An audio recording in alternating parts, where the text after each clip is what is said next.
Maharashtra news 24 सामान्य जनतेचा आवाज।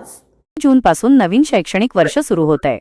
मुलं शाळेत जाण्यासाठी उत्सुक आहेत, पण जिंतूर तालुक्यातील जोगीतांडा येथील विद्यार्थ्यांसमोर आता शाळा भरणार कुठे असा मोठा प्रश्न निर्माण झाला आहे। काल झालेल्या भयानक चक्रीवादळाने या शाळेची दाणादाण उडवून दिली आहे।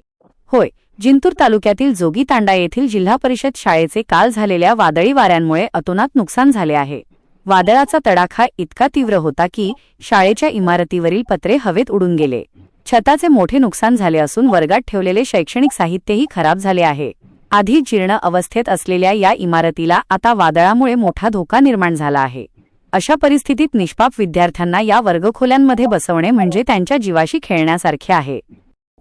येत्या 15 जून पासून शाळा सुरू होत आहेत, पण वर्गखोल्यांची ही अवस्था पाहता विद्यार्थ्यांना शिकवायचे कुठे असा प्रश्न पालकांना पडला आहे। गावात दुसरी कोणतीही पर्यायी जागा उपलब्ध नाही, त्यामुळे संतप्त आणि चिंतेत असलेल्या ग्रामस्थांनी आता प्रशासनाकडे आक्रमक मागणी केली आहे। तलाठी, ग्रामसेवक आणि महसूल विभागाच्या अधिकाऱ्यांनी तात्काळ घटनास्थळी येऊन पंचनामा करावा अशी मागणी गावकरी करत आहेत। स्थानिक पालक, ग्रामस्थ आणि शाळा व्यवस्थापन समितीने प्रशासनाला तात्काळ लक्ष देण्याची विनंती केली आहे।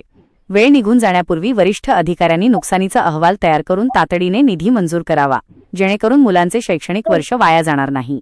प्रशासन यावर किती लवकर पाऊल उचलते याकडे आता संपूर्ण जिंतूर तालुक्याचे लक्ष लागले आहे। या संपूर्ण प्रकरणावर तुम्हाला काय वाटते? प्रशासनाने यावर काय उपाययोजना करावी? आम्हाला खाली कमेंट करून नक्की सांगा। जिंतूर आणि परभणी जिल्ह्यातील अशाच ताज्या आणि महत्त्वाच्या घडामोडींसाठी आमच्या चॅनलला राईट नाऊ सबस्क्राइब करा आणि बेल आयकॉन दाबायला विसरू नका। धन्यवाद।